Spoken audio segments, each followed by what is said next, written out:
The first largest study was, again, a double-blind randomized clinical trial in 2016, which was based in Australia, and they took 120 men. So this was the largest study. 60 men were in the control group and 60 men were in the intervention group and received the fenugreek seed extract called Testofen. Now, these guys at baseline were overweight and obese. They were an average age of 54, and their average body mass index was 30.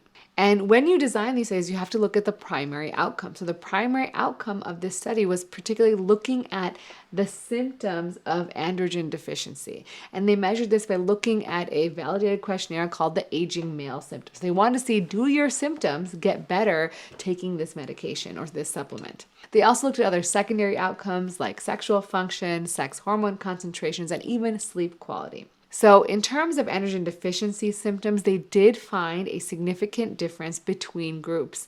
So in the entire score, which was like overall score, as well as subscores of sexual subscores, as well as somatic subscores. Now, what is a somatic subscore? It looks at 4 questions, specifically looking at general well-being, muscle aches, and sleep quality, as well as excessive sweating. And so in those groups, they saw, again, overall, they saw an improvement. They also saw a difference in sexual function using another questionnaire in terms specifically of sexual arousal and sex drive. They also noticed that in terms of erections, they had an average of 1 erection per week prior to this study, and then after they were supplemented, they noticed that they were having about 2 to 3 erections per week. In terms of hormones, they saw a small, but what they call significant increase in testosterone, specifically total testosterone values from the baseline to the 12th week, which was going from 12.3 nanomoles per liter to 13.8 nanomoles per liter. And they also noticed an increase in the calculated free testosterone from 241 picomoles per liter to 264 picomoles per liter. Now, they did not see any significant side effects with the supplementation. However,